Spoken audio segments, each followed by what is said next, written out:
अस्सलाम वालेकुम, मैं हूं शाहजेब खानजादा। इंडस्ट्री का पहिया चलेगा तो मईशत चलेगी और इंडस्ट्री लगेगी तो रोजगार के मौके पैदा होंगे। और हुकूमत का दावा है कि इस वक्त मुआशी मसाइल ज़रूर मौजूद हैं मगर हम फोकस कर रहे हैं मईशत पर। कल भी जब बजट अनाउंस किया तो यही फोकस था कि इंडस्ट्री को फैसिलिटेट करने के लिए, मज़ीद पाकिस्तान में इंडस्ट्री लगे, उसके लिए इकदामात किए जा रहे हैं, इंडस्ट्री को इंगेज किया जा रहा है, इकदामात को अनाउंस भी किया गया। आज हमारे साथ एक ऐसा पैनल मौजूद है ताकि पाकिस्तान का मुस्तकबिल, पाकिस्तान की इंडस्ट्री किस हद तक जा सकती है, एक्सपोर्ट्स किस हद तक बढ़ सकती हैं, इंपोर्ट सब्स्टिट्यूशन किस हद तक हो सकती है, हुकूमत के जो इकदामात हैं इंडस्ट्री उनसे किस हद तक मुतमईन है, हम इंडस्ट्रियलिस्ट से ही पूछेंगे। गौहर एजाज साहब मौजूद हैं एप्टिमा से हमारे साथ, आरिफ हबीब साहब मौजूद हैं, आप मारूफ सनतकार हैं, इंजीनियर दारुखान अचकज़ई साहब मौजूद हैं FPCCI से। आप तीनों का बहुत बहुत शुक्रिया। गौहर एजाज साहब, मैं आपसे शुरू करूँगा। ज़ाहिर है टेक्सटाइल इंडस्ट्री बहुत ज़्यादा अहम इंडस्ट्री है पाकिस्तान की, एक्सपोर्ट्स में बहुत ज़्यादा कंट्रीब्यूट करती है, उनकी शिकायत भी बहुत ज़्यादा रही हैं। ये हुकूमत किस हद तक आप इत्मीनान है आपको कि इकदामात कर रही है और वाकई उसका इंडस्ट्री पर फोकस है कि पाकिस्तान के एक्सपोर्ट्स बढ़ें? शाहजेब, सबसे पहले तो मैं ये कहूँगा कि आपको थोड़ा सा हिस्ट्री देखनी पड़ेगी कि पिछले 10 साल से इश्यूज़ क्या थे। पीपल्स पार्टी की गवर्नमेंट में अवेलेबिलिटी का इशू था कि एनर्जी अवेलेबल नहीं थी और जो है वो इंडस्ट्री जो है वो नहीं लग सकी उसकी वजह से। पिछले 5 साल में जब PMLN की गवर्नमेंट आई तो अफोर्डेबिलिटी का इशू हो गया कि जनाब जो कीमतें रखती वो एनर्जी की स्पेशली वो ऐसी रखती गई कि जिसमें पाकिस्तान की एक्सपोर्ट इंडस्ट्री कहीं कम्पीट ही नहीं कर सकती थी। 13 रुपये यूनिट की 13 सेंट की बिजली रखती गई और जो है गैस की अवेलेबिलिटी जो है उसको बिल्कुल 28% पे रिस्ट्रिक्ट कर दिया और बाकी गैस की कीमत जो है वो 1300 रुपये या 13 सेंट के ऊपर जो है वो एनर्जी की कीमत एवरेज कर दी गई। ऊपर से फोकस ऐसा कर दिया गया कि एक्सपोर्ट लेड ग्रोथ या इंपोर्ट सब्स्टिट्यूशन जो हम नाम लिया करते थे तो वो हमसे कहा करते थे कि दुबई भी तो चल रहा है। मुझे याद है कि मैंने जो है खुर्रम दस्तगीर खान साहब को, इसाक डार साहब को, मियाँ नवाज शरीफ साहब को एंड में आखिर में ये तक कह दिया कि मेरे कत्ल के बाद उसने जफा से तौबा, हाय उस ज़ूदे पशेमा का पशेमा होना। मुझे यहाँ तक कहना पड़ा कि जनाब सनत यहाँ पे ख़त्म हो रही है, एक्सपोर्ट ख़त्म हो रही है, आप क्या कर रहे हैं? आप 25 बिलियन डॉलर की 2013 में एक्सपोर्ट थी, अगर सिर्फ हम 10% ग्रोथ करते रहते सालाना तो 27.5 पहले साल में, 31 दूसरे साल में, 34 तीसरे साल में, 37.5 चौथे साल में और 41 बिलियन डॉलर के ऊपर ये एंड करते सिर्फ 10% ग्रोथ पे। 20 बिलियन की रेमिटेंस थी, 61 कोई इशू नहीं था हमारे पास कि जो है वो उसको हम जो है सर पे चढ़ा लेते। रिज़ल्ट इन्होंने क्या किया, कोई बात ना सुनी, 25 बिलियन डॉलर की एक्सपोर्ट रह गई 21 बिलियन डॉलर और 20 बिलियन की रेमिटेंस रही 41, इंपोर्ट 61 हुई, 20 बिलियन डॉलर का करंट अकाउंट डेफिसिट छोड़ के चले गए और 40 बिलियन डॉलर का ट्रेड डेफिसिट छोड़ के गए। अब वो जो सफ़र है, हम 5 महीने से इस गवर्नमेंट के साथ इंटरैक्ट कर रहे हैं। हमारा पहला इशू था एनर्जी अफोर्डेबिलिटी का, इन्होंने हमारी बात सुनी और 13 सेंट की एनर्जी की कीमत 7.5 सेंट और जो है वो $6.5 कर दी गैस और बिजली की, जिसका मतलब है कि हम दुनिया के बराबर हो गया। दूसरा बड़ा इशू था हमारा कि जनाब हमें पॉलिसी दें 5 साल की कम अज़ कम ताकि हम नई सनत लगा सकें।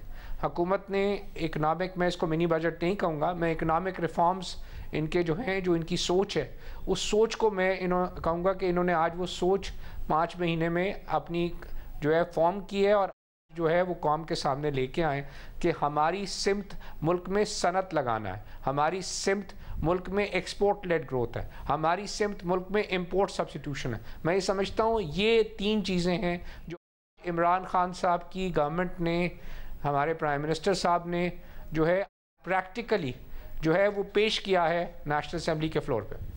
आरिफ हबीब साहब, आप क्या समझते हैं? आपका ज़ाहिर एक डाइवर्सिफाइड पोर्टफोलियो है, आपकी जो इन्वेस्टमेंट्स हैं उनका, बतौर इंडस्ट्रियलिस्ट आप किस हद तक मुतमईन है कि इस हुकूमत का फोकस है, इंगेज कर रही है, मुस्तकबिल में रोज़गार भी पैदा हो, एक्सपोर्टेबल सरप्लस भी पैदा हो? जो एग्जिस्टिंग इंडस्ट्री है, सरप्लस की तो बात है कि जो एक्सपोर्ट पैदा कर सकती थी वो हम उस कैपेसिटी पर भी नहीं कर रहे थे। आपको लग रहा है वो फोकस है इनका और ये फैसिलिटेट कर रहे हैं? आई थिंक ये जो इन्होंने इकोनॉमिक रिफॉर्म्स पैकेज अनाउंस किया, इन सब में इन चीज़ों की रिफ्लेक्शन जो है वो नज़र आती है। सबसे पहली बात तो ये है कि उन्होंने जो है वो ये कहा, और मैं समझता हूँ उस अप्रोच को मैं बड़ा अप्रिशिएट करता हूँ, कि उन्होंने कहा कि ये जो बिजनेसमैन हैं, इन्वेस्टर्स हैं, वो और गवर्नमेंट जो है वो पार्टनर हैं। जैसे GIDC के सिलसिले में उन्होंने कहा कि ये एक दूसरे के ख़िलाफ़ अदालत में खड़े रहें, ये बात मुनासिब नहीं लगती, ये अक्रॉस द टेबल बैठ कर इसको रिजॉल्व होना चाहिए। तो लिहाजा उन्होंने ये बात की कि वो अब कैबिनेट में इसको ले जा रहे हैं और फिर पार्लियामेंट उसको अप्रूव करेगी। इसी तरह इन्होंने दूसरे तमाम जितने भी बिज़नेस एसोसिएशंस हैं, जिसमें पाकिस्तान बिज़नेस काउंसिल है, जिसमें FPCCI है, पाकिस्तान स्टॉक एक्सचेंज है, ओवरसीज़ चैम्बर है, उन तमाम को इंगेज किया और उनके जो प्रपोजल्स हैं उसको ड्यू वेटेज दी और उसमें से कई एक उनके प्रपोजल्स को जो है वो एक्सेप्ट किया और उसको अनाउंस किया। आई थिंक इससे जो है वो एक बिजनेसमैन में एतमाद आता है। ये सब समझते हैं कि ये नहीं होगा कि उन्होंने अनाउंस किया और दूसरे दिन से जो है वो चीज़ें बिल्कुल एकदम से ठीक हो जाएंगी। वो उस तरफ चल पड़ेंगी और ये जो इन्वेस्टमेंट है वो इन्वेस्टमेंट तो एक एतमाद है, फ्यूचर पे एतमाद का जो है वो गेम है।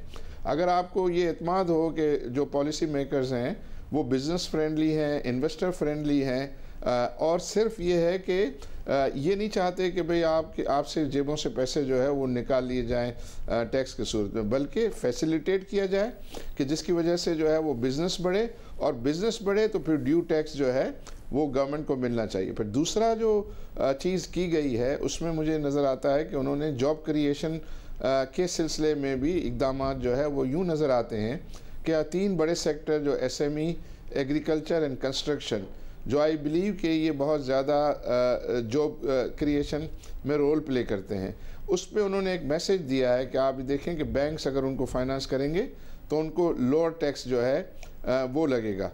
उनको इस तरफ जो है वो उन्होंने अट्रैक्ट करने की कोशिश की है बैंक्स को कि वो इन सेक्टर्स को जो है वो तवज्जो दें, बल्कि उन्होंने ओवरऑल मैसेज दिया है कि ये ऐसे सेक्टर्स हैं इंडिजिनस सेक्टर कि जिसको की डेवलपमेंट से जो है वो हम अपने इकोनॉमिक मुआशी अहदाफ को जो है वो हासिल कर सकते हैं।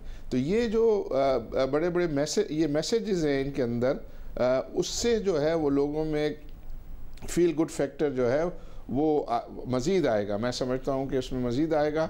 एंड आई थिंक उन्होंने ये भी कहा है कि कुछ ऐसे इश्यूज़ अगर बाकी रह गए हैं जो उन्होंने, जैसे स्टॉक एक्सचेंज के सिलसिले में मैं कहूँगा कि वो कैपिटल गेन टैक्स की रेट्स को रेशनलाइज करना है, तो उस पर उन्होंने वादा किया था, बट वो इस अनाउंसमेंट में नहीं आया। लेकिन आई होप कि ये बजट में जो है एनुअल बजट में इस चीज़ को इनकॉर्पोरेट किया जाएगा। तो वो एक नया जो है वो बाब शुरू होता हुआ नज़र आता है कि जिसमें businessman, industrialist, investors and government की पार्टनरशिप, और पार्टनरशिप हकीकतन है क्योंकि गवर्नमेंट हर बिज़नेस में जो है वो 29%, 28% का पार्टनर है, और अगर उसमें सुपर टैक्स वगैरह और दूसरी चीज़ें लगा दी तो और ज़्यादा है। तो आई थिंक कि अगर बिजनेसेस अच्छा करेंगे तो जॉब क्रिएशन होगी, मज़ीद इन्वेस्टमेंट होगी, गवर्नमेंट को जो है वो रेवेन्यू मिलेंगे। तो इन्होंने ऐसा नज़र आता है कि एक बैट किया है कि आया हम टैक्सेस और रेवेन्यू शॉर्ट टर्म में बढ़ा लें या हम इन्वेस्टमेंट करें इकोनॉमी को जो है वो की ग्रोथ के लिए, बिज़नेस बढ़ाने के लिए। तो आई बिलीव कि ये चीज़ें मुझे लगती हैं कि ये कॉन्फिडेंस लाएंगी न सिर्फ ये लोकल इन्वेस्टर्स की, बट आई थिंक जो बाहर से भी इन्वेस्टर्स देख रहे हैं वो भी इसको अप्रिशिएट करेंगे। ये बड़ी अहम बात है। और अचकज़ई साहब, क्योंकि FPCCI पूरे पाकिस्तान का जो federation of Pakistan chamber of commerce and industry है, आप किस तरह देख रहे हैं? क्योंकि जो स्मॉल स्केल है उसके लिए भी इंसेंटिवाइज किया गया है कि बैंक्स को टैक्स कम देना पड़ेगा। अगर उस इंडस्ट्री को वो लोन देते हैं 39 की जगह 20% देना पड़ेगा। ये ओवरऑल आप इसको किस तरीके से देख रहे हैं कि फैसिलिटेट कर रही है हुकूमत? जी शाहजेब भाई, सबसे पहले तो मैं ये कहूँगा कि जितना बिज़नेस फ्रेंडली बजट पेश किया गया, जो मिनी बजट पेश किया गया है, उसको हम जो है वो मिनी बजट नहीं, एक पैकेज जो है वो बिज़नेस पैकेज उसको नाम दे सकते हैं, क्योंकि इसमें जो है वो सबसे ज़्यादा जो फोकस किया गया, जैसे आपने जिक्र फरमाया कि इसमें जो है वो SMEs को फोकस किया गया कि इनके ऊपर जो शरह सूद है वो 39% से 20% कर दिया गया है। और इन्होंने मान लिया है कि मईशत की जो रीढ़ की हड्डी है वो है स्मॉल एंड मीडियम एंटरप्रेन्योर। और साथ में इन्होंने ये भी कहा कि हम एग्रीकल्चर के ऊपर भी जो है वो जो सूद है वो उसकी शरह जो है वो 39% से 20% कर रहे हैं। और हमारा मुल्क चूँकि ज़राई मुल्क है, इसलिए जो है वो मैं समझता हूँ कि इस बजट में जो है वो बहुत सारी चीज़ें हैं, लेकिन ये कि इस दफ़ा जो बजट पेश हुआ है उससे जो है वो मेरे ख्याल में काफ़ी हद तक जो बिजनेसमैन है वो मुतमईन है। मुझे आप ये बताइएगा गुरेजा साहब, ज़ाहिर है एक ऐसा सिनेरियो देखा है पाकिस्तान ने जनरल मुशर्रफ साहब के दौर में, जब इन्फ्लेशन कर्टेल्ड थी, इंटरेस्ट रेट्स लो थे, GDP ग्रोथ बड़ी हाई थी, मगर फिर ये होता है कि जो इन्वेस्टमेंट हुई वो वैल्यू एडेड में हुई नहीं, स्पिनिंग सेक्टर में ज़्यादा हो गई। बांग्लादेश कॉटन होती नहीं है, उन्होंने ज़बरदस्त तरीके से वहाँ पर इंडस्ट्री लगी और मार्केट को जाकर कैप्चर किया। पाकिस्तान में ये भी फोकस है कि जो वैल्यू एडिशन है उसकी तरफ जाया जाए और उसमें इन्वेस्टमेंट की जाए ताकि पाकिस्तान ज़्यादा पैसे कमाए, ज़्यादा एक्सपोर्ट कर सके। इस मामले पर बाकायदा तौर पर काम हो रहा है कि एक फोकस के साथ इन्वेस्टमेंट हो, अगर पाकिस्तान में इतना इंसेंटिवाइज कर रही है हुकूमत। जी, हुकूमत शाहजेब बड़ा अच्छा क्वेश्चन आपने किया, और मैं ये भी बात आज आपके प्रोग्राम में क्लियर करूँगा कि पाकिस्तान में सिर्फ अब जो है वो यान और फैब्रिक की एक्सपोर्ट शायद सिर्फ $3 बिलियन रह गई है। हमारी जो $12 बिलियन की जो एक्सपोर्ट है वो नेटवेयर की, गारमेंट्स की, होम टेक्सटाइल की और टावल्स की हो गई है। तो हमारे पास यान और फैब्रिक सारा का सारा कन्वर्ट हो चुका हुआ है। अब जो आपने मुशर्रफ साहब का टाइम कहा, तो उस वक्त एक आपको मैं याद कराऊँ तो विजन 2005 बना था और $5 बिलियन की हमारे मुल्क की उस वक्त जो है वो एक्सपोर्ट थी टेक्सटाइल की, और हमने 2000 से 2005 में 5 साल में एक्सपोर्ट 5 की 10 की थी और 100% ग्रोथ की थी। और ये सारी ग्रोथ तमाम सब सेक्टर्स में हुई थी, यान फैब्रिक में नहीं हुई थी। और उसी को हम आज देख रहे हैं कि हम $15 बिलियन पे खड़े हैं। तो इसका मतलब है 10 साल में हमारी ग्रोथ 5% सालाना रही है, जो कि पिछले 5 साल में ज़ीरो है।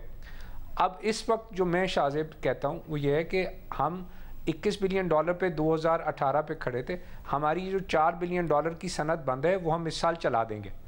तो मैं समझता हूँ पाकिस्तान की एक्सपोर्ट 30 जून 2019 को $25 बिलियन खड़ी होगी। इंपोर्ट जो अब कब जो ये फैक्टर्स दिए हैं तो 55-56 बिलियन पे हमारी जो है वो इंपोर्ट खड़ी होगी।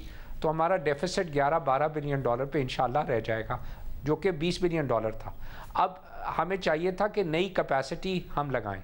हम नई कैपेसिटी जो लगा रहे हैं, जो हमारे पास यान और फैब्रिक है, हमने उसको आगे लेके चलना है। चाहे वो होम टेक्सटाइल करें, चाहे वो हम उसको नेट गारमेंट लगाएं, चाहे हम उसको वुवन गारमेंट लगाएं। यही वो सेक्टर्स हैं जिनके ऊपर अब ग्रीन फील्ड प्रोजेक्ट्स चलेंगे, और यही पॉलिसी का हम इंतज़ार कर रहे थे कि पॉलिसी लाएं, ताकि हम 5 साल की अपनी प्लानिंग करें कि हमने इस $15 बिलियन की एक्सपोर्ट को $30 बिलियन सिर्फ टेक्सटाइल्स की, हम $15 बिलियन की इन्वेस्टमेंट्स कैसे करें। और ये 5 साल में पॉसिबल है कि हम 5 साल में अपनी मुल्क में ना सिर्फ करंट अकाउंट डेफिसिट ख़त्म कर सके, बल्कि शायद हम करंट अकाउंट सरप्लस हो सके। बट उसके लिए सिर्फ पॉलिसी की ज़रूरत है, और जो पॉलिसी हमने देखी है उसकी सिमत दुरुस्त है। हमारा दूसरा इशू था कि हमारी लिक्विडिटी हुकूमत के पास, जो हम कहते हैं 250 अरब रुपए हमारा हुकूमत के पास है, जो कि हमारा शायद कैपिटल का 50% हुकूमत के पास तक है। चाहे वो ड्रॉबैक हैं लोकल टैक्सेस के, चाहे वो सेल्स टैक्स हैं, चाहे वो इनकम टैक्स रिफंड्स हैं। वो गवर्नमेंट ने बहुत बड़ा डिसीजन दिया है कि हम पैसे नहीं दे सकते, हमारे पास लिक्विडिटी नहीं है, लेकिन हम आपको प्रॉमिसरी नोट दे देंगे ताकि आपकी कॉस्ट जो आपके पैसे की है वो कॉस्ट इनकर ना हो, और जाएं आप बैंक में डिस्काउंट करा के पैसे ले लें। तो it is a very positive step कि जनाब ये दूसरा मसला हमारी लिक्विडिटी का हल हो। अब पाकिस्तान के लिए ज़रूरी है कि हम यहाँ से आगे चलें और आगे चल के कंसिस्टेंटली इन पॉलिसीज़ को इम्प्लीमेंट करें, और जो है पाकिस्तान के इन्वेस्टर और पाकिस्तान के सनतकार के लिए एक ऐसा इनेबलिंग एनवायरनमेंट रहे ताकि वो कंटिन्यूसली जो है वो इन्वेस्ट करें। पिछले 10 साल से अगर आप देखें तो पाकिस्तान में इन्वेस्टमेंट इंडस्ट्री में हुई नहीं, चाहे वो एक्सपोर्ट है चाहे वो इम्पोर्ट सब्स्टिट्यूशन है। हर आदमी साइड लाइन्स पे चला गया और रेंट सीकर हो गया।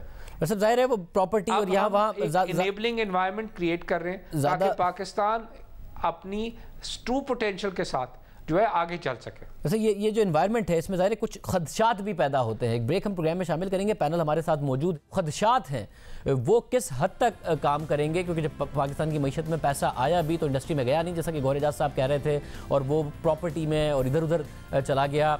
ऐसा ना हो, क्योंकि वहाँ रिटर्न ज़्यादा मिल रहे थे, लोगों को मेहनत कम करनी पड़ रही थी, इंडस्ट्री नहीं लगानी पड़ रही थी। एक ब्रेक के बाद पे बात करते हैं। प्रोग्राम में दोबारा खुश आमदीद नाजरीन। बात हो रही है इंडस्ट्री के मुस्तकबिल के हवाले से। आरिफ हबीब साहब, ज़ाहिर जो बहस हो रही थी ब्रेक पर जाने से पहले, अब उसमें एक अहम पहलू यह है कि जब लिक्विडिटी आई भी है इकोनॉमी में तो इंडस्ट्री की तरफ गई नहीं है, चली गई प्रॉपर्टी में, जहाँ पर ज़ाहिर पूछ गछ भी कम है, टैक्स भी उस हिसाब से नहीं है, रिटर्न भी बहुत ज़्यादा मिल रहे थे, डॉक्यूमेंटेशन उस हिसाब से नहीं है, प्रॉब्लम्स उस हिसाब से नहीं है।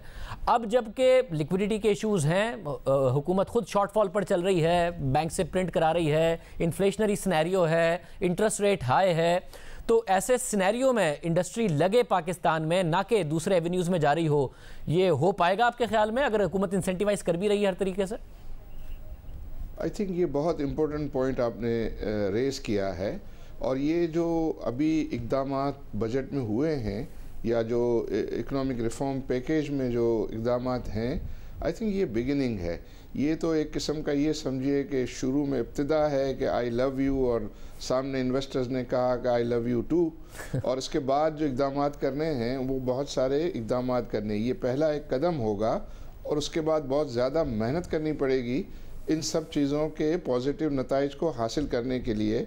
और उसमें भी आपको sector to sector timely basis पर जो है वो फैसले करने पड़ेंगे, और जो बातें की गई हैं उसको लेटर एंड स्पिरिट में जो है वो इम्प्लीमेंट करना होगा। और आइंदा भी जो मुख्तलिफ गवर्नमेंट के साथ जो बिजनेसमैन की डीलिंग होती है या इन्वेस्टर्स की डीलिंग होती है, उसमें उनकी कमिटमेंट जो है गवर्नमेंट को अपने ऑनर करने होंगे सारे। जो पास्ट के भी गवर्नमेंट के कमिटमेंट्स हैं उसको भी जो है वो फेयरली ऑनर करना होगा, और आइंदा भी जो बातें वो करें उसके ऊपर जो है वो पूरी तरीके से जो है वो अमल करें। और इसमें मुसलसल जो है वो काम करने से, मेहनत करने से फिर हम किसी स्टेज पे पहुंचेंगे। तो अभी ये जो आपको पॉजिटिविटी नज़र आती है वो तो सिर्फ ये है कि इस वक्त जो बातें की गई हैं, जो डायलॉग हुआ था गवर्नमेंट के साथ, उसको इसके नतीजे में उन्होंने वो पॉलिसी अनाउंसमेंट्स की हैं, अब उसकी इम्प्लीमेंटेशन है, फिर उसके बाद उसकी प्रैक्टिसिंग होगी, वो सब चीज़ें होंगी तो सही जो है वो नताइज आएंगे।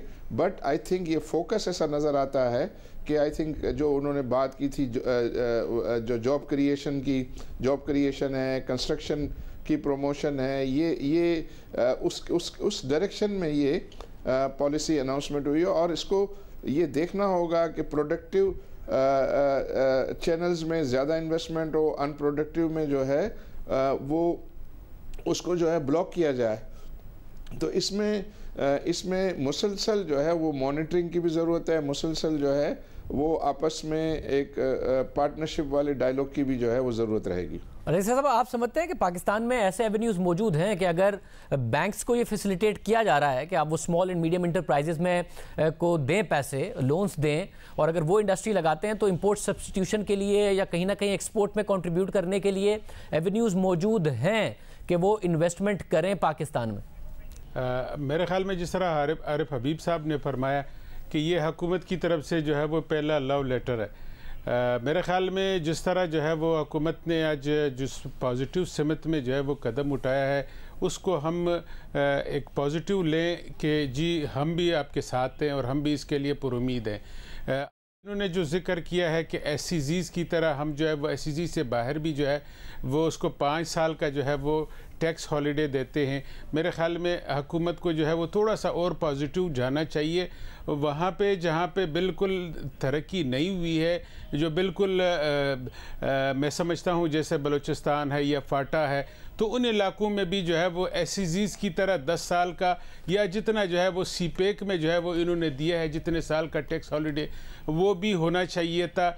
और मैं समझता हूँ कि इस वक्त जो है वो एक बेहतरीन मौका है इन्वेस्टर्स को जो है वो पाकिस्तान की तरफ राग़िब करने का, इन्होंने जो है वो जिस तरह से जो है वो बजट अनाउंस किया है। गोरेजा साहब, आप देखें, एक कुछ ना कुछ जाहिर है, कुछ चीज़ें सर्टन है। मैं यहाँ एक चीज़ ऐड करना चाहूँगा जी आरिफ साहब जी। देखिए, पॉलिसी जो है वो एक जो है वो फैक्टर है, लेकिन इस पॉलिसी की इम्प्लीमेंटेशन जो है वो ब्यूरोक्रेसी करेगी, और उस ब्यूरोक्रेसी को जो है वो आपको मोटिवेट करना होगा कि वो काम करे, ऐसा इन्वायरमेंट जो है करना होगा।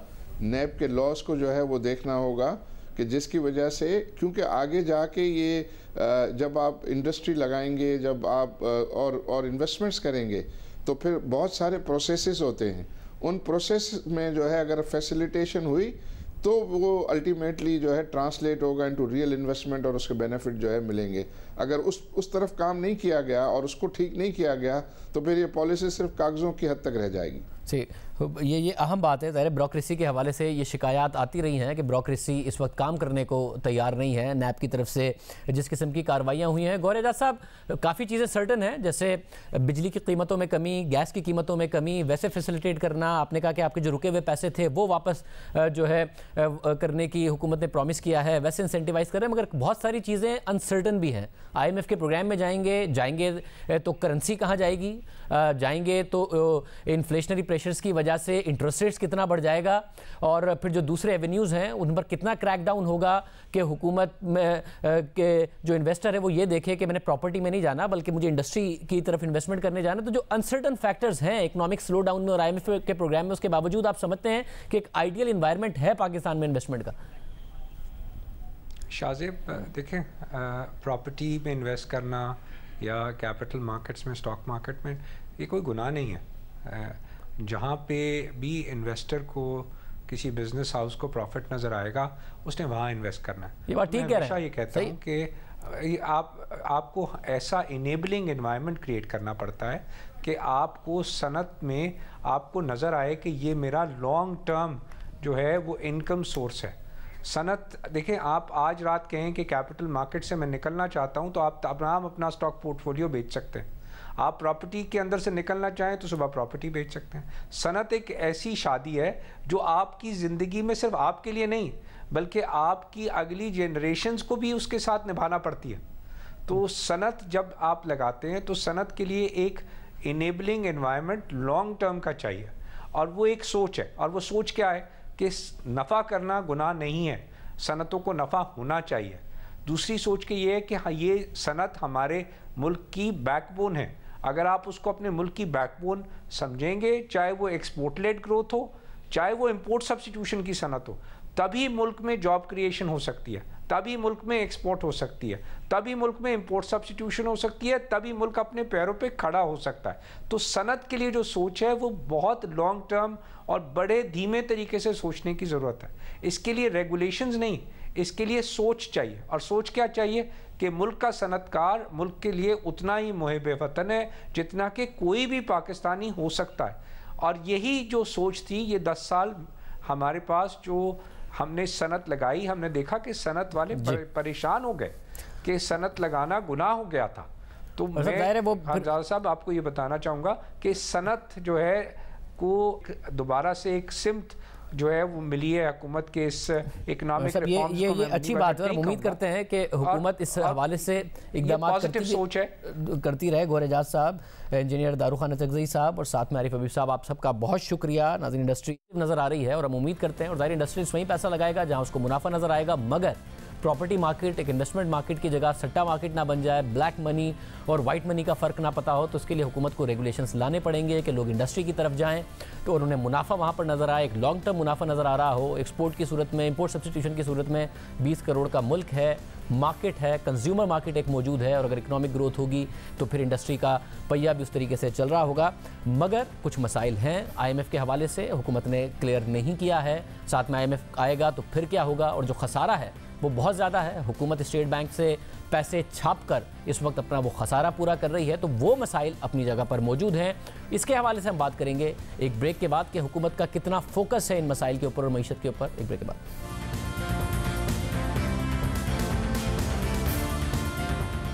हुकूमत दावेदार है कि उसने सिमत का तयन कर लिया है और जो उनका 5वां साल होगा वो पाकिस्तान की जो तरक्की की शरह है उसका सबसे ज़्यादा तरक्की होगी, पाकिस्तान का खसारा सबसे कम होगा, एक्सपोर्ट बुलंद तरीन सतह पर होंगी, बजट खसारा भी बहुत कम होगा। और ये पूरा फ्रेमवर्क अब बजट के बाद अगले हफ्ते सामने भी रखा जाएगा। क्या हुकूमत का कॉन्फिडेंस दुरुस्त है? साथ में असद उमर साहब ने यह भी कह दिया है कि अब IMF का प्रोग्राम, और बार बार ये कह चुके हैं कि आखिरी प्रोग्राम होगा, कब जाएंगे ये बहरहाल नहीं बताया गया।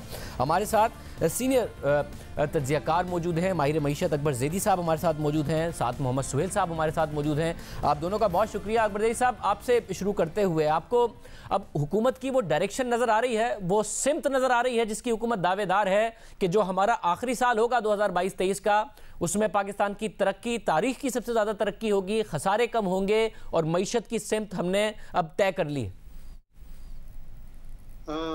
मुझे तो लगता है कि शायद ये जो जिस आखिरी साल की बात कर रहे हैं, ये अपनी हुकूमत के आखिरी साल की बात कर रहे हैं, ये मईशत, और शायद मईशत भी उसी तरह तबाह कर दें जिस तरह इनके अपनी हुकूमत की कारकर्दगी की तरफ ये जा रहे हैं।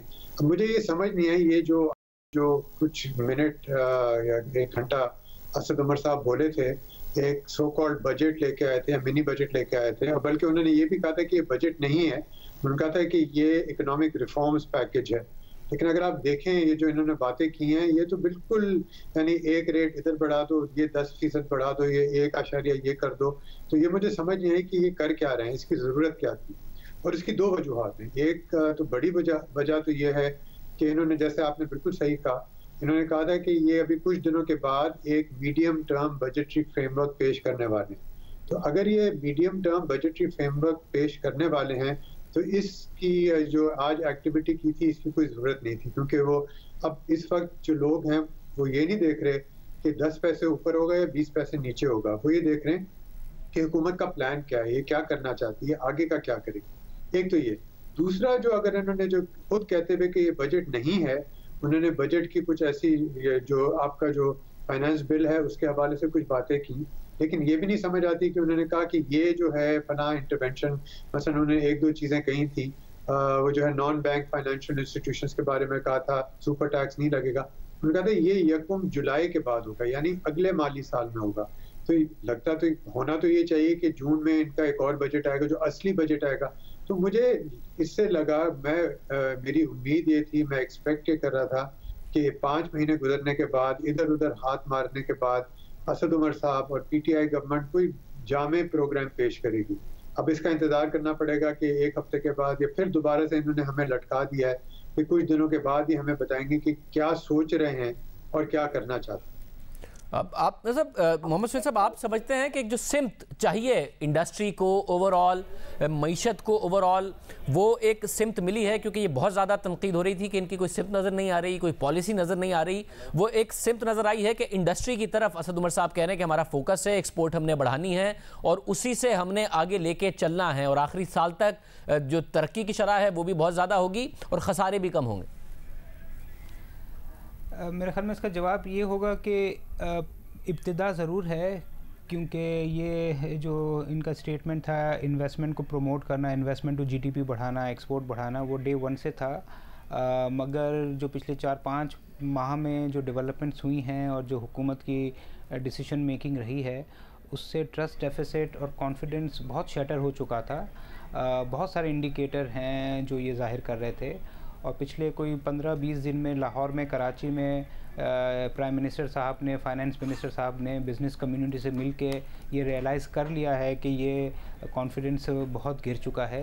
तो ये एक अटैम्प्ट ज़रूर है। जहाँ तक आपका ये सवाल है कि डायरेक्शन, आई थिंक डायरेक्शन तो मुश्किल है, क्योंकि 4-5 महीनों में 2 बजट के आ जाए ना और SROs का आ जाना, तो डायरेक्शन तो कोई नहीं मिली, बट कॉन्फिडेंस ज़रूर बेहतर होगा बिज़नेस कम्युनिटी का इन मेजर से। अकबर जी साहब, आप समझते हैं कि क्योंकि बहुत ज़्यादा खसारों की बात की उन्होंने जब बजट स्पीच भी कर रहे थे कि ये इतना सारा खसारा छोड़ गए, बजट में जो बताया उससे भी 800 अरब रुपए ज़्यादा छोड़ गए, मगर ख़ुद इस बात को एड्रेस किया है कि क्योंकि उनका अपना 6 महीने का जो शॉर्टफॉल है इस हुकूमत में आने के बाद वो 175 अरब रुपए है। जो कहा था कि FBR टेक्नोलॉजी के ज़रिए 100 अरब रुपए देगा, वो भी नहीं नज़र आए कि उसका क्या हुआ। कि आपको वो मेजर्स नज़र आए जिसकी वजह से, क्योंकि ऐसी कोई अनाउंसमेंट तो दिखी नहीं कि जिसकी वजह से ये शॉर्टफॉल जो है ये पूरा हो सके? तो ख्याल है कि इससे कॉन्फिडेंस और कम होगा, इसी वजह से कि कुछ समझ नहीं आ रही। सिम्त की बात आप कर रहे हैं, सोहेल साहब भी बात कर रहे हैं, मुझे तो अभी तक सिम्त इनकी समझ नहीं आ रही। अभी तक ये जो है कंफ्यूजन का शिकार है और इनकी समझ में नहीं आई कि क्या करना चाहिए। इन्होंने बुनियादी तौर पे अगर इकोनॉमिक्स में देखें, एक चीज़ होती है सप्लाई साइड इकोनॉमिक्स, कि हाँ 2% कम कर दो, 4% ये बढ़ा दो, उससे चीज़ें तब्दील हो जाती हैं। ये कोई जो वेस्ट का कोई मुल्क इकोनॉमी है नहीं, हमारी इकोनॉमी बहुत फ़र्क है। ये छोटी छोटी चीज़ें करने से नहीं होता। मसलन इन्होंने कहा कि पनाह ये टैक्स नहीं देंगे या वो टैक्स कम कर देंगे, पाकिस्तान में वैसे ही कौन टैक्स देता है, तो ये बिल्कुल इशू नहीं है। इन्होंने कोई इस तरह का कि जामे ठोस प्रोग्राम 5 महीने के बाद पेश नहीं किया। इनकी आपने तकरीर सुनी, शुरू से ये कह रहे थे कि इनको माजी में क्या मिला है। पहला जो इनका हिस्सा था तकरीर का, वो हम सुन के तंग आ गए। भी आपको 5 महीने हो गए, माजी अब गुजर चुका है, सब लोग जा चुके हैं, अब आपकी हुकूमत है, आपकी जिम्मेदारी है। जो भी मसाइल आपको मिले आपको पता होना चाहिए। एक और चीज़, मसलन जो सर्कुलर डेट है वो 1.4 ट्रिलियन रुपए का हो गया है, उसके बारे में कोई प्रोग्राम अभी तक नहीं बनाया। तो ये मुझे समझ नहीं आ रही कि ये कर क्या रहे हैं, ये सोच क्या रहे हैं, किस चीज़ का इंतजार कर रहे हैं। ये सारे मुल्कों में घूम फिर के आ गए, कुछ पैसे लेके आए तो वो भी खर्च हो गए। 2 बिलियन यहाँ से आ गए, 1 बिलियन वहाँ से आ गए। अब आप देखें हमारे फॉरेन एक्सचेंज रिजर्व पहले से और मजीद कम हो गए इन पैसों के आने के बावजूद। तो वो कहाँ है हिकमत अमली, वो सिमत कहाँ है, वो डायरेक्शन कहाँ है, वो कंट्रोल कहाँ है? कुछ नहीं है इनके पास देने के लिए। सुहेल साहब, ये क्योंकि ज़ाहिर है असद उमर साहब एक कॉर्पोरेट इदारा चलाने का एक्सपीरियंस रखते हैं और वो प्राइवेटाइजेशन के भी, ये जो लॉस मेकिंग एंटिटीज़ हैं उनके खिलाफ रहे हैं कि पीआईए को प्राइवेटाइज किया जाए या दूसरे मामलात। कोई ऐसी आपको नज़र आई है डेवलपमेंट जिससे लगे कि ये जो खसारा करने वाले इदारे हैं, क्योंकि पाकिस्तान का बजट डेफिसिट इतना ज़्यादा है और ये खसारा करने वाले इदारे उसमें और ज़्यादा कॉन्ट्रीब्यूट कर देते हैं, कोई स्ट्रैटेजी दिखी है, कोई डायरेक्शन दिखी है कि कम से कम इनको बेहतर करने के लिए हुकूमत ने कोई इकदाम किए हों? 6 माह में तो नहीं नज़र आई कोई ऐसी कॉन्ट्री डेवलपमेंट कि ये खसारे कम हों। और अकबर साहब की बात बिल्कुल बजा है। मैंने भी कहा कि डायरेक्शन अभी तक नहीं है।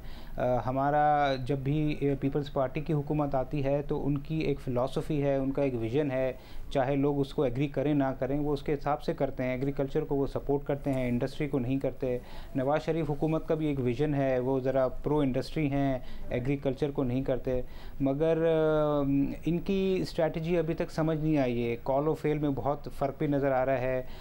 चीज़ें काफ़ी तौर पर किताबी लगती हैं, थ्योरेटिकल प्रैक्टिकल हो नहीं पाती। और अब आप ये इशू देख लें, ये फाइलर नॉन फाइलर का, अब पिछले 4-5 माह में फ़ैसला करना, फिर वापस लेना, फिर फ़ैसला करना, तो डायरेक्शन अब मिसिंग है। और जो आपका स्टेट ओन एंटरप्राइजेस का था उसमें भी उनकी डायरेक्शन तो है कि हमें ये कम करना है, which is a theoretical thing. आप होते, मैं होता तो हम भी ये कहते हैं कि लॉस कम करना है, मगर कोई कॉन्क्रीट मेजर ऐसा नज़र नहीं आया जिससे हमें लगे कि ये खसारे कम होंगे। और अगर कोई मेजर ये ले भी लेंगे तो इसका इम्पैक्ट मुझे नहीं लगता कि 1-1.5 साल में आए, बहुत लॉन्ग टर्म में शायद आ जाए। मगर अभी तक कोई ऐसा इकदाम एटलीस्ट मैंने तो ऑब्ज़र्व नहीं किया। मतलब क्योंकि फिर पाकिस्तान की इनकी तरफ से दावा है कि एक्सपोर्ट इतनी बढ़ानी है, वैल्यू एडिशन में इन्वेस्टमेंट होनी चाहिए और फिर बैंक्स फैसिलिटेट करें। अगर ये खसारे कम अकबर ज़ैदी साहब नहीं कर पाएंगे, जो नहीं नज़र आ रहा बजट में भी मेजर्स, तो जाहिर है फिर पैसा प्रिंट करना पड़ेगा स्टेट बैंक से या फिर प्राइवेट बैंक से बोरो करना पड़ेगा। वो होगा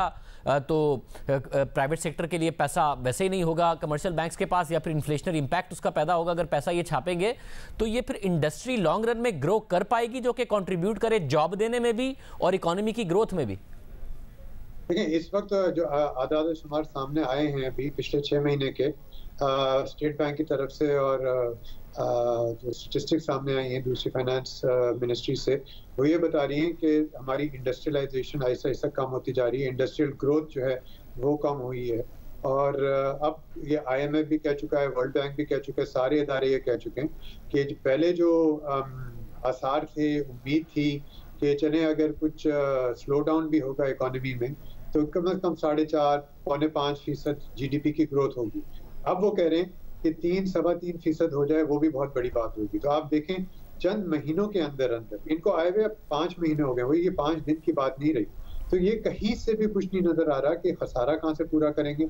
मेरा तो ये ख्याल है कि ये जाएंगे IMF के पास, वहीं पे इनको जाना चाहिए था, नहीं जाना चाहिए था, ये अलग बहस है, लेकिन इनको फैसला कर लेना चाहिए था कि जाएंगे या नहीं जाएंगे। और अगर ये IMF के पास 2 महीने के बाद जाएंगे तो हालात और बिगड़ चुके होंगे और मजीद इनको शराइत माननी पड़ेंगी। अगर पहले जब ये आए थे, अगर ये मानते, अगर फर्ज करें इन्हें जाना था, अगर नहीं जाना था तो कोई और हिकमत अमली बनाते। तो इनकी जो हिकमत अमली 5 महीने में आई है सामने, वो ये आई है कि हम कंफ्यूज हैं, हमें समझ नहीं आ रही हमें क्या करना चाहिए। हाँ, वो IMF है, उसके पास हम जाएंगे नहीं, लेकिन इवेंचुअली मुझे लगता है कि वहीं पहुंचेंगे और उन्हीं की शराइत मानेंगे। इशारे तो दे रहे हैं सुहेल साहब, असद उमर साहब के IMF के पास गए तो आखिरी होगा, और अगर जाएंगे तो बाकायदा तैयारी के साथ। इशारे अपनी तकरीर में भी दिए, मगर फिर तारीख नहीं कमिट किया, बताया नहीं कि क्या मामला है। इस हवाले से अब गैर यकीनी है मार्केट में, या फिर ये जो मुख्तलिफ दोस्त ममालिक से पैसे अरेंज हो गए, जो वो कहते हैं कि शॉर्ट टर्म में बैलेंस ऑफ पेमेंट का क्राइसिस हल हो गया, उसकी वजह से मार्केट को ये फिक्र नहीं है कि 6 महीने पहले चले जाएं, बाद में चले जाएं, तारीख ना बताएं या ना जाएं तो फ़र्क नहीं पड़ रहा मार्केट को। नहीं, बिल्कुल फ़िक्र है और बिल्कुल फ़र्क पड़ता है, और अनसर्टनटी अभी भी IMF की कायम है।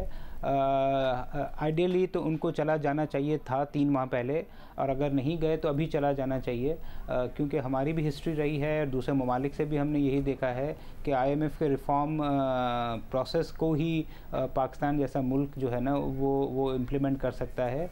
और हमने ये भी देखा है जब IMF नहीं होता और इस तरह के पैसे दोस्तों से आ जाते हैं या अमेरिका की जंग लड़ने से आ जाते हैं, तो उससे साल 1.5 साल में खुशहाली तो ज़रूर आ जाती है, मगर वो रिफ़ॉर्म्स नहीं करने से जो नुकसानात होते हैं उसका ख़मियाज़ा हमने भुगत लिया है पिछले कोई 20-25 साल में, कि हम सिर्फ दुआओं पर या कोई ना कोई जैकपॉट पर ही इन्हिसार करते हैं और रिफ़ॉर्म्स पर नहीं करते। तो आई थिंक IMF में जाना ना जाने की कन्फ्यूजन बहुत ज़्यादा है। मेरा पर्सनल ख़्याल है कि वो बहुत जल्दी चले जाना चाहिए। मेरी एक्सपेक्टेशन यही है कि अगला जो बजट होगा वो शायद IMF के साथ ही बनाया जाए, और उस बजट में ये जो सारे इश्यूज़ हैं, चाहे फिस्कल डेफिसिट को कंट्रोल करना है या जो आपने कहा कि प्रिंटिंग ऑफ नोट्स हो रही है उसको कंट्रोल करना है, वो शायद अगले बजट में देखी जाए। क्योंकि ये जो आज की स्पीच थी, इससे खसारा बज़ाहिर लगता है कि घटेगा नहीं बढ़ेगा, और जो प्रिंटिंग ऑफ नोट्स हैं जो 7,000 अरब रुपए पहुंच गई है, वो भी बज़ाहिर लग रहा है कि जब तक IMF नहीं आएगा तो ये बढ़ती रहेगी। अब भाई साहब, मगर अगर IMF आएगा तो पहले ही जो ग्रोथ है उसमें स्लो डाउन है, इन्फ्लेशनरी प्रेशर आना शुरू हो गए हैं, करेंसी को डीवैल्यू कर दिया है, इंटरेस्ट रेट बढ़ गया है। IMF तो मना करेगा कि आप पैसे इस तरीके से छाप नहीं सकते, आप खसारे वाले इदारे इस तरीके से चला नहीं सकते, अपने खसारे कम करें, डेवलपमेंट बजट जो पहले ही कम है उसको और ज़्यादा कम करें, प्राइसेस को पास ऑन करें। तो IMF के पास अगर ये गए तो फिर तो एक बहुत ज़्यादा बड़ा स्लो डाउन नहीं आएगा, अगर स्टेबलाइजेशन का एक बहुत लंबा प्रोसेस नहीं होगा? देखिए, इसमें 2 चीज़ें हैं। मुझे तो लगता है कि ये वाज़े हो गया कि ये हुकूमत बिल्कुल अनाड़ी है, और ये जो इकोनॉमी सही करने की कोशिश कर रहे हैं इनकी समझ से बाहर है, और ये कुछ चीज़ें ऐसी कर रहे हैं जो IMF के प्रोग्राम में अगर ये जाते और अगर ये IMF के साथ कोई मुआहदा करते तो उनको करनी पड़ती, लेकिन ये अपने तौर पे कर रहे हैं, जिसको ये बार बार होम ग्रोन, यानी अपने घर की इन्होंने खुद सोचा हुआ है, होम ग्रोन प्रोग्राम बनाया हुआ है, और ये वही कर रहे हैं। IMF के पास अगर ये गए जो लगता है कि जाएंगे, जाना नहीं चाहिए, वो अलग बात है। अगर बेहतर तरीके से शुरू से हैंडल करते तो ज़रूरत नहीं पड़ती। अभी से हमें ये लग रहा है कि हमारी जो शरह नमू है, GDP ग्रोथ है, वो तकरीबन 3% के पास हो गया। और जो आपने अभी मसाइल सामने पेश किए हैं, बताए हैं कि हमारा पब्लिक सेक्टर डेवलपमेंट प्रोग्राम, तरक्याती अखराजात कम हो जाएंगे, इफरात ज़र में इजाफा होगा, डिवैल्यूएशन यकीनन और होनी है। आप देखें आज के अखबार में भी, कल के अखबारों में भी लिखा है कि अभी ये सारे जो इंटरनेशनल एजेंसी, रेटिंग एजेंसीज हैं, वो भी इसका इंतजार कर रहे हैं कि डिवैल्यूएशन। तो ये एक तरह का IMF प्रोग्राम है, लेकिन ये जो है अनाड़ी IMF प्रोग्राम है। अगर आपने IMF प्रोग्राम सही तरह करना है तो उनकी शराइत मानकर, उनके जो तरीक़ेकार होते हैं उनको मानना पड़ेगा। मुझे एक बड़ा मसला है, पेचीदा सा मसला ये बन गया है कि अगर कोई लोग पूछते हैं कि IMF के पास जाना चाहिए या नहीं जाना चाहिए, तो इस वक्त इन्होंने हालात इतने ख़राब कर दिए हैं, इतने बिगाड़ दिए हैं मज़ीद जो पहले थे, तो अब इनके पास कोई चारा नहीं है। तो वो IMF के प्रोग्राम में जाके होगा ये कि इनको थोड़ा सा एक डिसिप्लिन मिलेगा, और आप सही करें कि शरह नमू जो है वो और कम होगी या तकरीबन इतनी ही होगी, लेकिन अगले 2-3 साल तक इनको एक तरह का तहफ़्फ़ुज़ मिल जाएगा जिसके अंदर ये शायद कुछ इस्लाहात ले सकें। जिस तरह ये अभी इधर उधर भाग रहे हैं, तो मुझे तो समझ नहीं आ रहा है कि कौन मईशत चला रहा है, किस तरह चल रही है, क्या कर रहे हैं। मोहम्मद सुहेल साहब, आप समझते हैं, क्योंकि ज़ाहिर है अनपॉपुलर डिसीजन इन्होंने वाकई लिए हैं, जैसे कि अकबर जैदी साहब कह रहे हैं, जो IMF के प्रोग्राम के तहत लेने पड़ते, मगर शायद बहुत ज़्यादा लेने पड़ते, मगर पहला साल जो हुकूमतों का होता है उनके पास बहुत ज़्यादा पॉलिटिकल कैपिटल होता है, तो फौरी तौर पर IMF के पास चले जाते, बेशक दोस्त ममालिक से भी पैसे अरेंज करते और IMF के प्रोग्राम में भी चले जाते और सारे मेजर्स एक साथ कर लेते, वो ज़्यादा बेहतर था, या जो ये हुकूमत की स्ट्रैटेजी थी कि पहले दोस्त ममालिक के पास गए, फौरी जो बैलेंस ऑफ पेमेंट का क्राइसिस था उसको हल किया और फिर अब जो कर रहे हैं वो बेहतर है? क्योंकि ज़ाहिर पॉलिटिकल कैपिटल आहिस्ता आहिस्ता कम होता है जैसे जैसे हुकूमतें आगे बढ़ती हैं। 5-6 महीने हो गए। देखिए, ये डिबेटेबल है कि एक जानिब अगर आपको दोस्त ममालिक से पैसे मिल जाते हैं तो शायद आपका हौसला बढ़ जाता है और आपका IMF से नेगोशिएशन पावर बढ़ जाता है, मगर दूसरी जानिब इसका जो नुकसान हुआ है, जो 6 माह में जो कॉन्फिडेंस शटर हुआ है, जो industrial large scale manufacturing negative हो गई है, जो बाय ऑल स्टैंडर्ड इसको इंडस्ट्रियल रिसेशन कह सकते हैं, वो नेगेटिव साइड भी है। अगर आप मुझसे पहला मेरा पर्सनल ख्याल पूछें तो फ़ौरन IMF से डील कर लेनी चाहिए थी, और हिस्ट्री भी हमें यही बताती है, चाहे पीपल्स पार्टी की गवर्नमेंट हो जिसमें शौकत तरीन साहब ने भी ये किया, PMLN की गवर्नमेंट हो जिसमें इसाक डार ने भी ये किया, कि जब IMF आपके पास आ जाता है तो आपको बहुत सारे काम, चाहे दोस्त ममालिक से पैसा लेना हो, चाहे यूरो बॉन्ड से लेना हो, चाहे प्राइवेटाइजेशन करनी हो, वो काफ़ी आसान हो जाती हैं और एक डिसिप्लिन भी डे 1 से आ जाता है। तो अगर मुझसे आप पर्सनल राय पूछें तो ये चीज़ मेरे ख्याल में अक्टूबर-नवंबर में हो जानी चाहिए थी। बहुत शुक्रिया। हमारे साथ मोहम्मद सुहेल साहब और अकबर जैदी साहब मौजूद दे रहे थे मईशत की मौजूदा सूरत हाल पर, मईशत के मुस्तकबिल के हवाले से जो हुकूमत के इक़दामात हैं वो उनके ख्याल में अभी तक सिर्फ हुकूमत की नज़र नहीं आ रही है, दावे ज़रूर नज़र आ रहे हैं। आज के प्रोग्राम में इतना ही, आपसे कल के प्रोग्राम में मुलाकात होगी। अल्लाह हाफ़िज़।